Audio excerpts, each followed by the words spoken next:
Bom, eu sou Cláudia Jacinto, voltando a falar aqui com vocês para o Ginecopoint, o nosso canal onde nós falamos para a população geral sobre assuntos ginecológicos, entretanto, para a população leiga em medicina. E aí hoje nós vamos conversar um pouco sobre um assunto que daqui a pouco eu vou até falar no Sem Censura na TV Brasil, com a jornalista Kati, entrevistada por ela, para a gente conversar um pouco sobre as alterações femininas mais importantes em relação aos hormônios nessa pandemia, com o isolamento, com o distanciamento social. Então, nós devemos dizer que, principalmente em relação ao climatério e em relação à síndrome pré-menstrual, a TPM, nós vemos uma exacerbação de sintomas. E por que isso ocorre? Isso ocorre porque nesses dois casos nós temos uma gama de sintomas emocionais, físicos, são modificações físicas, emocionais, comportamentais e todas elas ligadas a uma alteração nas aminas centrais, ligadas à baixa da serotonina, que é a amina do prazer, uma baixa na dopamina, que é a amina do bem-estar, da recompensa, uma baixa na GABA, que é uma outra amina, nas endorfinas, nos opioides centrais. Em geral, em todas as aminas há um descompasso. A orquestra sinfônica não está afinada. E isso ocorre por quê? Isso ocorre na síndrome pré-menstrual e no climatério pelas oscilações hormonais, sobretudo pelas oscilações do estradiol, desse estrogênio forte e importante para nós, que ocorre na síndrome pré-menstrual, uma queda do estradiol logo depois da ovulação e depois uma queda da progesterona, os hormônios femininos indo para o chão. Quando eles vão para o chão, nós chegamos até 70%, 80% das mulheres referindo a tensão pré-menstrual, a síndrome pré-menstrual, onde a metade vai ter de uma maneira importante, que incomoda, que gera um desconforto muito grande. E vamos ter uns 5%, de 4% a 8%, uns 5% nós vamos ter da forma grave. É um transtorno disfórico pré-menstrual que merece ser encaminhada ao psiquiatra, porque é uma forma grave que tem que ser tratada energicamente. Isso ocorrendo na síndrome pré-menstrual. E isso ocorre em ciclos lunares, né? A cada 28 dias se menstrua, então nós temos um carimbo que acontece numa perfeição, é linda a fisiologia do ciclo menstrual. Acontece com ondas e picos de hormônios, de vários hormônios, onde os preponderantes são o estrogênio e a progesterona, o estradiol e a progesterona, e com a queda deles pré-menstrual, nós vamos ter uma semana, 10 dias de sintomas importantes nessa gama grande de mulheres. E isso melhora com o fato de menstruar, recomeçando no próximo ciclo. Quando se cronifica por 3 ciclos ou mais, é uma síndrome pré-menstrual. Por outro lado, o climatério tem sintomas semelhantes e acrescentando perda de memória mais importante, porque na SPM é mais uma dificuldade de concentração, e no climatério é a queda do estradiol, que acontece pela fase da vida da mulher. Não vai ser todo ciclo nem todo mês, é a fase da vida. O climatério é uma fase de transição que ocorre entre mais ou menos 40 e 65 anos, que é a mudança da fase reprodutiva da vida da mulher para a fase não reprodutiva e a senectude. Então, essa fase chamada climatério tem um período que é mais difícil. É o período da perimenopausa, está rondando a menopausa. Menopausa é a última menstruação.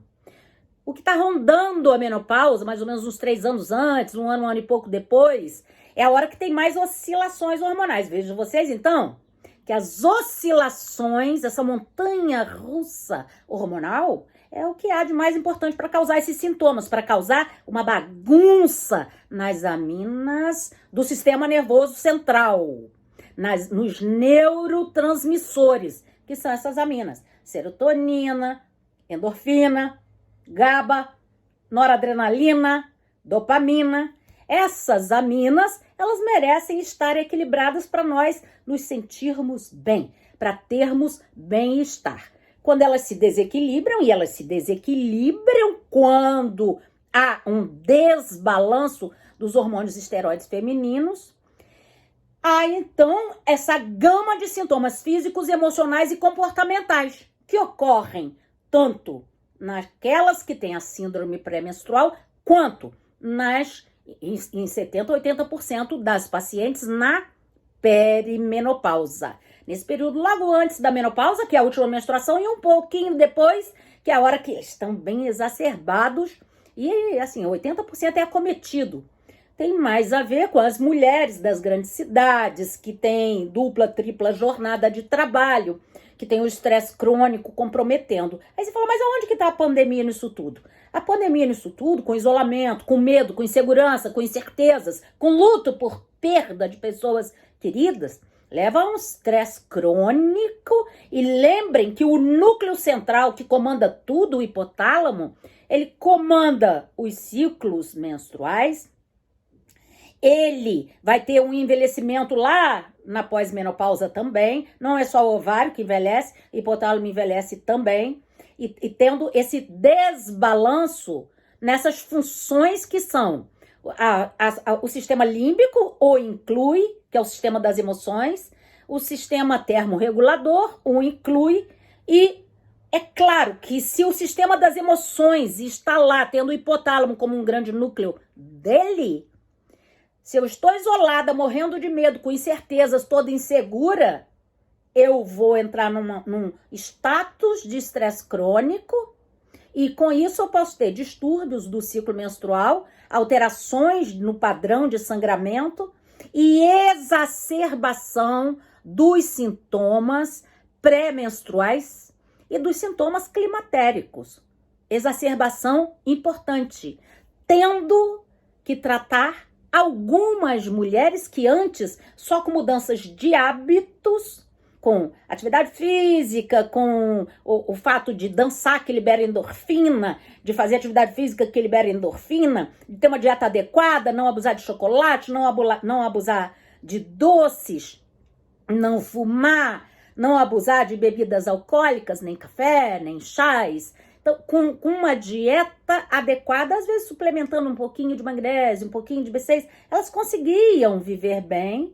E depois do isolamento, da insegurança, da tristeza, até depressão, mas nesse mundo pandêmico de isolamento e de medo e de insegurança, isso fez com que esses sintomas, não só os somáticos, somático quer dizer sintoma que eu sinto que no meu corpo, inchando, alteração com dor na mama, com distensão abdominal, assim como os emocionais e comportamentais. Fico deprê, com labilidade emocional, eu choro por qualquer coisa, fico triste por qualquer coisa, e daqui a pouco eu já estou alegre, fica bastante lábil, o humor, às vezes eu deprimo. Então, os sintomas emocionais, os comportamentais, que eu posso ficar agressiva, ter agressividade, intolerância com as pessoas, tudo isso foi muito exacerbado com a pandemia, com o isolamento social, com os dois extremos. Ou eu sinto solidão, eu estou sozinha dentro da minha casa, ou eu quero estar sozinha nesse período pré-menstrual ou nesse período climatérico. Quero ficar sozinha comigo mesmo, refletir. Mas tem marido, filho, tem todo mundo junto. Então, com isso, houve a exacerbação de sintomas pré-menstruais, sintomas climatéricos, aqueles que já existiam e pacientes que precisaram ser tratadas de uma maneira mais enérgica, às vezes utilizando alguns medicamentos por conta da pandemia, que exacerbou os sintomas que ela tinha anteriormente, mas que conseguia conviver tratando apenas com fitoterápicos, com mudanças de hábitos de vida que são tão importantes, né? De dieta, de atividade física e de não abusar de álcool nem de fumo, mas que com o isolamento social ficou tão mais exacerbado que precisou lançar mão de alguns medicamentos. Eu teria mais coisa aqui para a gente contar, até uma coisa que eu chamei de uma síndrome burnout da paciente cujo trabalho seria ser do lar, que acabou sendo muito exacerbado também durante a pandemia. Assim como a sexualidade, que ficou alterada durante a pandemia. Muita coisa na esfera feminina que vale a pena a gente discutir e conversar. Mas eu volto a falar num próximo vídeo, então, sobre essas outras coisinhas, porque nós estamos já com 11 minutos, senão fica cansativo e a gente nem quer ver o vídeo todo. Era isso aí que a gente tinha para conversar hoje, então. E daqui a pouco eu gravo um outrozinho para vocês. E vou, sem censura, falar exatamente sobre essas coisas.